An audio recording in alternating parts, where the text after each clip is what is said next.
at Southwest Airlines. I'd like to first welcome you to San Diego.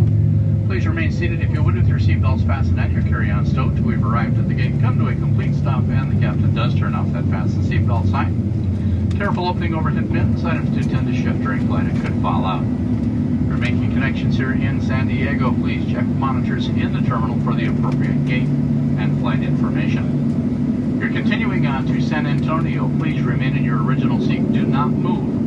Please allow our local passengers to deplane. A lot of these folks have connections to make.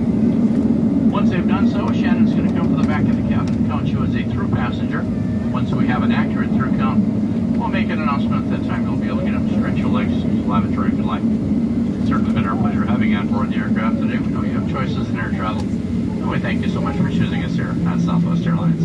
Hey, go and enjoy your Wednesday. Have a great rest of the week, everybody. Go out there, be safe, stay healthy, be kind to one another, and by all means, come on back and see us on a future Southwest Airlines flight.